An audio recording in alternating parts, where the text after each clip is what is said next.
Jason Rzucidlo reporting for AmericaJR.com, being joined by Robert from Chicago, Illinois. And we're here to discuss the Global Vacation Network. So what was your experience like with the company?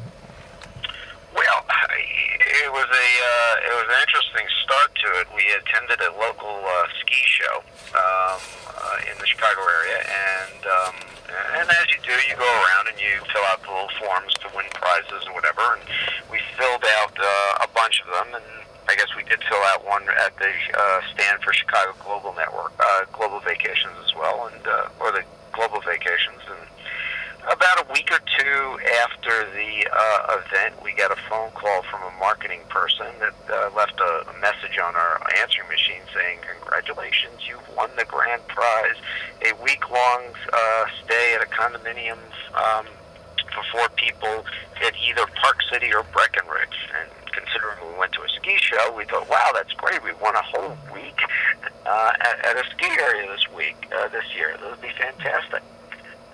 So we tried calling this woman back several times. We played telephone tag and then finally connected. And my wife spoke to her and got some of the details. And being suspicious as we are of these types of calls anyway, I called back and I asked with my wife, and we asked very specific questions. We won this? Yes, you did. And it's at Breckenridge or Park City? Yes, that's correct. So what strings are attached? Oh, there's no strings attached. You just have to show up at the Global Vacations Network office, and you have to sit through a 90-minute presentation because we obviously like to sell you our product, but there's no obligation whatsoever. And at the end, you present them this form, this number, and they'll give you the certificate, and you just have to choose where you want to go. I said, okay, I understand that. We even spoke one more time after that because I was trying to make an arrangement for the time. And I asked the questions again just to be specific. And again, she said, oh, you're going to win, it's fantastic. So we went down to, I took some time off, an afternoon off from work because it was on the south side of Chicago. We live on the north side, and my work is on the northwest side of Chicago. So drove down to this office and walked into the room and gave them our number, and oh, congratulations, we walked in. I guess there was a room full of about 6 other couples there, and we went through this presentation. And I've been through these timeshare and things before, and they were very nice and interested. And I sat down with their people afterwards, told them I wasn't interested in it. Of course, they continued to try to sell me for about a half hour after that. Finally conceded to the fact that I wasn't going to buy anything and let me walk out the door. So as we walk out the door, we said, okay, here's our number and our grand prize. And she hands us a piece of paper. I said, what's this?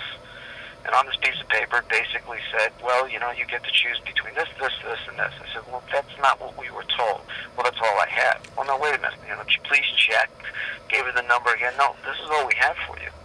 I said, well, this isn't what we were told, and besides, what I'm reading here basically means that there's no way I'm going to be skiing this year at one of these locations. It wouldn't be before the summer. Well, I'm sorry, there's nothing I can do about it. Nobody at the office could do anything, so of course we started following up. Later discover that not only was the whole award a scam, the Global Vacations Network didn't even have properties in Breckenridge or Park City to give us. I spoke to her. I spoke to supposedly a couple of her managers to explain the situation. They said, well, we'd like to make it up to you. What can we do? I said, well, you can give me what your people promised. Well, I'm sorry, we can't do that. I said, well, then you can't do anything. And basically that's where it ended. Yeah, so like at the office in Michigan here, they promised people a Lincoln Navigator. So wow. That's pretty big. Yes, it is. Did they get any of your information, like your credit card number? Did you give them anything? No, I wouldn't do that. No, I don't think they asked either at that point because I never actually followed through with any of the forms to fill out to win any of the prizes they were willing to give me because frankly I wasn't interested in any of them. Now, did they explain like what would be the cost to join this program if you were to do so? Oh, absolutely. They went through the costs and they went through, and they had the different levels of the program because I told them I wasn't interested in their main program. They said, well, we can modify the program and give you different levels. And I said, look, guys, I travel for a living.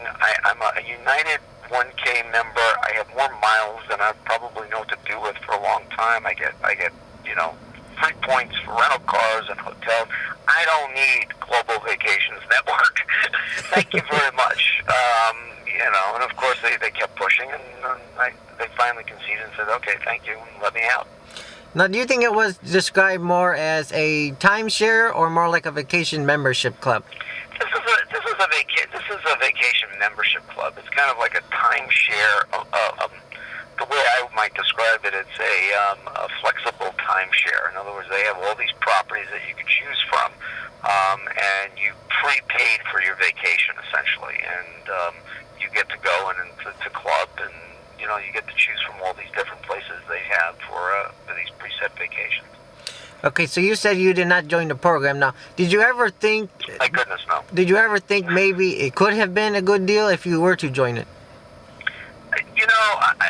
Look, I believe in the old adage, it's too good to be true. It probably is. They make this sound like, my goodness gracious, if you do this, you'll be saving all this money and you'll have all this and all that. And, given the right lifestyle circumstances, maybe it's a good deal, but, in my lifestyle circumstance, it absolutely was not. And I think for most people it's not. These are one of these things you get hoodwinked into.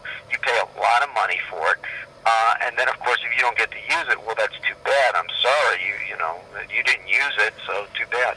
You've lost this year. So you prepay for all these vacations, and that's great. But if something happens that keeps you from taking that vacation, illness, whatever, too bad. Sorry. Don't get your money back. Yeah, so you said there was about 6 other couples there, and the salespeople were pretty pushy. They wanted to make the sale. Yeah. Yes, of course. Yeah, I mean, they have one salesperson give the presentation, and then they usher you off into your private little room with your own private little salesperson trying to sell the product. Now, did they go over the Better Business Bureau rating? Because some of the offices had, they gave you the wrong rating to make it sound like it was better than they are. Oh, yes, they did. We're one of the highest rated on the Better Business Bureau's scale. We later found out that wasn't true. Basically, we found out a lot of what they said from an offering standpoint wasn't true. Certainly from a price standpoint, it wasn't true. So, now, have you contacted the Better Business Bureau? Did you contact the police, any other government? Well, listen, from police standpoint, there's no recourse, so there's no sense in dragging the police. But we did contact the Better Business Bureau. My wife filed a report with them, and we did a couple of little blogs out there, as you read one on Epic Ski, to warn people against the scam. Ironically enough, my wife was searching the internet and did a Google search on Global Vacations, and this marketing woman, I believe her name was Kathy, you're jogging my memory now, and found a story, it wasn't a ski vacation, it was a summer vacation, I think it was a cruise, but literally it was almost exactly the same story, where they were promised all these things, and they were sucked into it, and they went in, and they got nothing at the end of the day. Except, it cost me half a day, and a few gallons of gas in a few hours. So did you follow up with the manager or the owner of the company, or? Well, I don't know if I did follow up with the manager. I had 2 subsequent phone calls with their what they call their corporate managers or corporate VPs. They, of course, disavowed any knowledge. They don't know anything about it. This person will be disciplined. Yada yada yada. I have no proof that they ever did anything. I have no proof that they were a part of this. I have no proof that they weren't a part of this and condoned it. I mean, let's be realistic. Marketing people and salespeople that do these kinds of scams out on the street, their job is to bring bodies in, okay? And they will bring bodies in at whatever cost because, frankly, I suspect, and I'm probably not too far off, that for every body this marketing woman brought in, she was getting paid.